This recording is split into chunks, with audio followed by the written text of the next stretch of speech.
How do you improve your ability to manage relationships? I'm yet to see any sphere of human endeavor, any mountain of societal influence, any area of your life where relationships are not important. In your career, in your political aspirations, in your family, in your business, everything revolves around people, the people you know. For example, your customers are human beings. They are people. You need to manage the relationships you have with them. Your staff are human beings. You need to manage the relationships you have with them. Your family are human beings. You need to manage the relationship you have with them. Your mentors, the people you admire, they are people. And every person has emotional needs. And so to the degree that you're able to manage relationships effectively, it is to that degree that you will be top of the mind when benefits and opportunities show up in the radar for those people. They will think about you first because you manage relationships effectively. If you are an uncle to anyone, maybe to a millennial, for example, you probably realize that there is that thing of, people only calling you when they need you. That is not a good thing for someone who is trying to manage relationships effectively. You must not be the kind of guy that only reaches out to people only when you need them for help. You must be the kind of person that maintains a stable, framework or schedule in managing relationships in order to be able to take fullest advantage of benefits, all right, when they show up, and opportunities as well. And so this is the whole essence of your emotional intelligence. You see, a lot of people who don't have friends in the 5-year, 10-year mark in their lives, it sometimes shows that they have a high attrition rate for the friends in their lives. They don't necessarily keep relationships. They don't keep long-standing relationships. After 2 years, something will happen, they will fight, they will dismiss the friendship, they'll create another friendship. After 2 years, they'll dismiss it because somehow or the other, they have not learned emotional intelligence skills that lead to relationship management skills that help cultivate long-lasting relationships. My brother is one person that I admire in this regard, Dr. Banji. He has relationships over 20 years in his life, and he's not up to 40 yet. It's amazing how he does it. He has friends. I don't really know how he does it, sincerely. And it's not because they never have quarrels or disagreements or differences. It's because of emotional intelligence. If you are able to manage relationships across several, spheres of influence spectrum, those above you, those beneath you, those around you, it shows that you have a lot of emotional intelligence. But when you are not able to hold on to relationships, you're not able to hold on to someone, your staff leave you every now and then, your friends leave you every now and then, it shows that there is something significantly lacking in your emotional intelligence skills, especially relationship management. You see, if self-awareness, self-regulation, social awareness are your tests, right? Relationship management is your report card. If you are poor in those areas, your feedback is your relationship management. To the degree that you are able to manage relationships effectively, it is to that degree that you are good with self-awareness. It is to that degree that you are good with self-regulation and social awareness. It's important. So self-awareness talks about how do I feel. Self-regulation talks about how do I deal. Social awareness talks about how do you feel. Relationship management talks about how do we seal. You see that? How do I feel? How do I deal? How do you feel? And then how do we seal? How do we seal this relationship? How do we make this a more consistent, connection where it's not just I am, and this is something that a lot of businesses are trying to get into when it comes to managing their customers. Your customers must not just feel that you only want the money in their pocket. They must feel like they're family to you for them to be loyal to you. And you have to be able to create that connection through your relationship management skills. And so, for example, you send them mails that have nothing to do with your business at all. That is, there is no button to click to buy anything. You send them mails that have to just do with their welfare. Maybe there is a blog you run. You send them tips on how to improve their welfare, their children, whatever it is. And then you send them stuff that will just help them, benefits them, and that has nothing to do with you in any direct sense. But guess what you're doing? You are creating an impression in their minds that puts you in a positive portion in their hearts, such that whenever they think of anything that you sell, Whenever they think of that product that you possibly sell, you are the first brand that will come to their mind. You are the first business that will come to their mind. Because you were not only there when you needed to sell something, you were also there when you had nothing to sell, but you cared enough about them to send them those newsletters that improve their own welfare and their lifestyle. And it's important that we all learn this. Relationship management is the feedback of all the things you have been learning over time in this emotional intelligence class or training.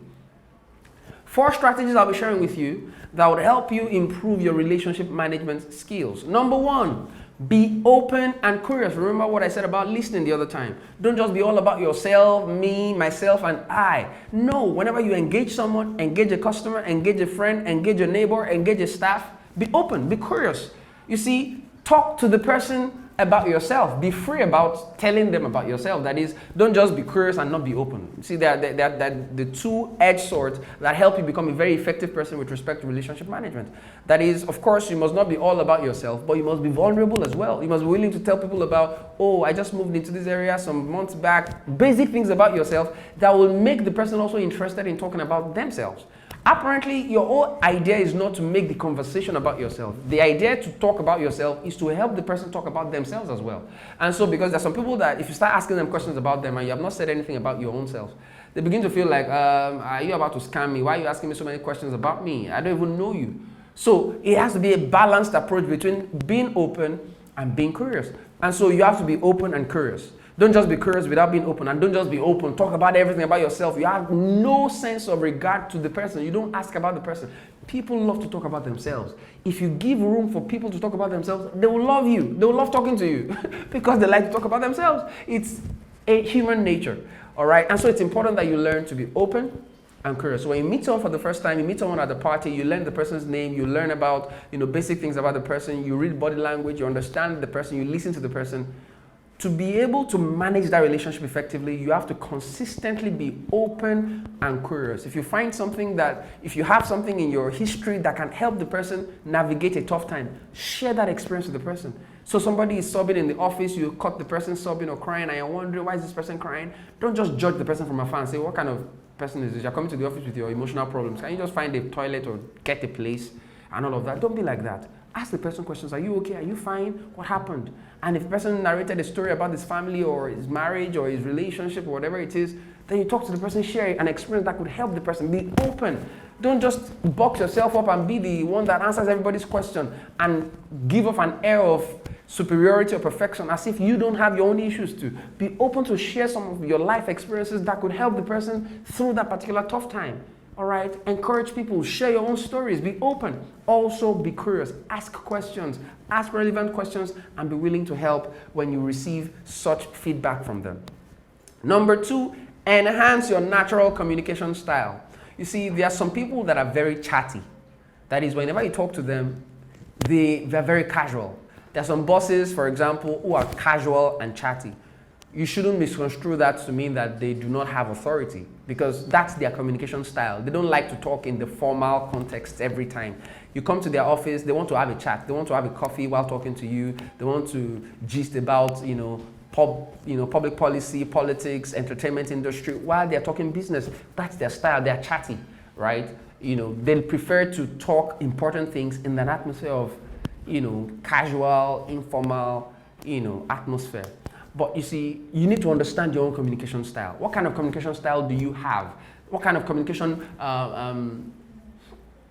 beyond style, what kind of communication approach do you have? What kind of communication channels do you prefer? There are some bosses, for example, who don't like direct conversation. They'd rather you send them emails. They'd rather you send them chats. They'd rather you give them, heads up about a conversation you're going to have with them later on. They don't like to be sprung up on. You don't just come on them and start talking about things you have, in store to talk to them about. You need to prepare their minds. Send them an email, lay out all the agenda for the conversation, let them prepare their mind so that by the time you guys have a conversation, it's a very productive one. Such people prefer the formal approach. All right, learn people's communication style, learn your own. But you see, the genius about this is that now be willing to adopt, right, other people's communication style. Be willing to also adapt your communication style to reflect the style of the person you're talking to. So if you're naturally the formal person, but the person you are talking to is a chatty type, You cannot afford to now be insisting on, oh, the person must talk to me in the way that I like to talk for there to be a proper conversation. You must be willing to speak the person's language. You must be willing to be chatty as well. If the person is formal and you are chatty, be willing to be formal with that person as well. I'm sure we all know about the whole Gary Chapman book on 5 love languages. And the genius about that subject area is that even though you have your own love language and this other person has his or her own love language, you cannot afford to be speaking only your own love language to the person because it may not be the person's love language. So that means you must be willing to adapt to the person's demands. And that's the whole idea about this as well. Know your communication style. Be willing to adapt it and enhance it to suit whatever context you find yourself. That way you can relate with people from different backgrounds, different statuses, different formal upbringing and all of that. And so it's important that you learn how to enhance your natural communication style, adapt it and adopt the communication styles of others. Number 3, take feedback very well. A lot of people, like I shared earlier on, do not take feedback pretty well. They get upset, they get sad, they get depressed, they are so hard on themselves.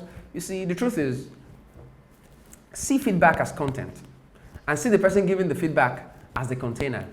All right? Many times the container would add, spices here and there, exaggeration, just to make the negative feedback even hurt worse. All right? But you must be emotionally intelligent enough to understand that, you see, even though there is a lot of garbage in what this person is saying, there's still some sense in it. Pick out that sense, address it, improve yourself in that area. You are the one getting better anyways, it's not the person. You are the one getting better. So the feedback is what you need. The content is what you need. However, the person, the container posed it, shared the feedback in whatever way it was done, in whatever attitude, irritation that came with the whole thing, try to remove all of that and pick out the important feedback for your own address. It's important that you understand that. If you're the kind of person that doesn't take feedback very well, people will not give you feedback. And when people don't give you feedback, you're not improving, you're not changing, you're not getting better. And so this is the foundation of getting to be a better person than you were yesterday. Always do self-analysis, self-evaluation, but also get feedback from other people, from third parties, from those who watch you very closely, those who live with you, those who talk to you from time to time. Get feedback from them. It will significantly help your ability to manage relationships better. Take feedback well. A lot of relationships have been ruined because someone or one of the parties was not good at taking feedback well. So one of the friends told the other friend, I think you need to watch your pride. I'm beginning to sense that you're proud. I saw the way you spoke to that doorman, the way you spoke to that gate man the other time. I saw the way you addressed this person. And really, as your friend, I just think I should tell you this. No other person may be able to tell you this truth. I think you need to work on your pride. Now, someone who doesn't take feedback well, of course, the person is proud anyways, and then the person receives that feedback and says, you don't know what you're saying.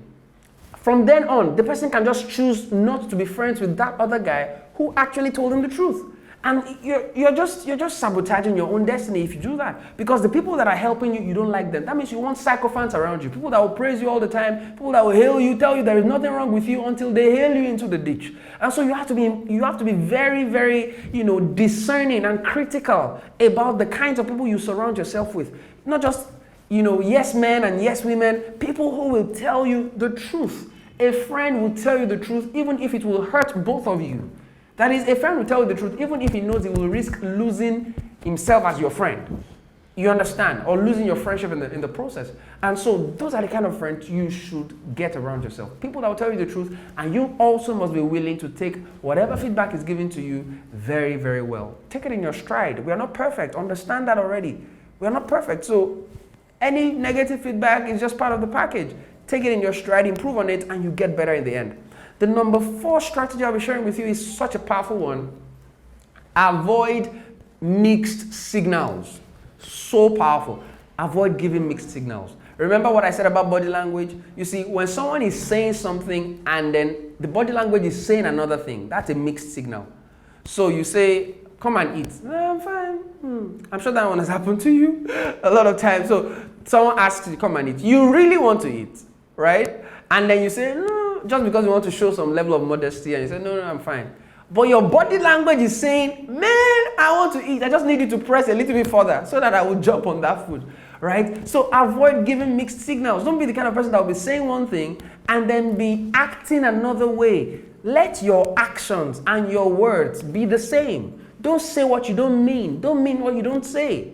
All right? Or don't, I think I mixed that up. But don't say what you don't mean. If you're going to mean something, say it. If you're going to say something, mean it. Don't mix it up. Don't be confusing those that you speak to from time to time. So avoid using mixed signals. Avoid giving mixed signals. When you're in a party, someone asks you a question, if you want, say yes you want. You wouldn't mind having some more. Don't say no, but then you are hungry. But then you are looking at every other person's plate because you actually want. Because your body language is saying something, your mouth is saying another.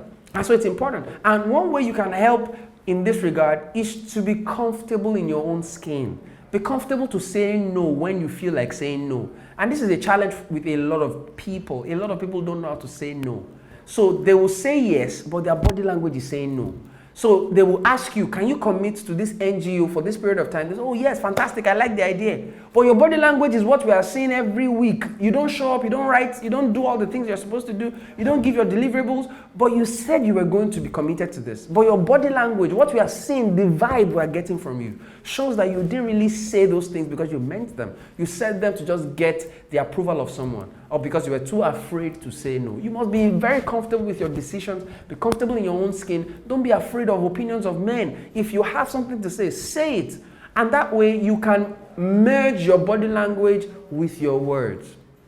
Very important. Number one, be open and be curious. Number two, enhance your natural communication style. Adapt it, adopt others, communication style as well. Number three, take feedback well, especially the negative ones. Number four, avoid giving mixed signals. There are still quite some other interesting strategies that I could share with you on each of these four competencies. However, these four that I've shared with you are so key that if you start working on them, they will significantly improve your emotional intelligence quotient. Much more now than ever before, intelligence needs to be upgraded. You don't just get the best of opportunities in a corporate sense or in whatever context that you find yourself just because you're smart, just because you're intelligent, just because you're cerebral. You must have emotional intelligence skills. You cannot be a better leader without emotional intelligence. You can't be a better father, a better wife, a better son, a better child, a better anything. Emotional intelligence is the golden soft skill. It improves every single area of your life. When people see you with emotional intelligence, they know that something different is about you. There is something different about you. The way you handle situations is better. Everybody wants to talk to you. Everybody wants to get your opinion because you're emotionally intelligent. You don't react. You don't fly off the handle. You speak with intelligence. You speak with grace. You take cognizance of other people's feelings and emotions. You empathize with them. You are self-motivated. You see, emotional intelligence is like baking a cake. It requires all the condiments and elements coming together in a very fine balance in order to create the best effect in the cake. So self-awareness has to be top-notch, self-regulation has to be top-notch, social awareness has to be top-notch, and then your relationship management is the feedback for your excellence in all those areas. I hope and I believe strongly that this particular session has been such a huge, huge benefit to you. So please ensure you apply all the lessons you will get to hear at the end of this particular session on emotional intelligence and be on your way to becoming an improved person in all areas of your life. Thank you very much.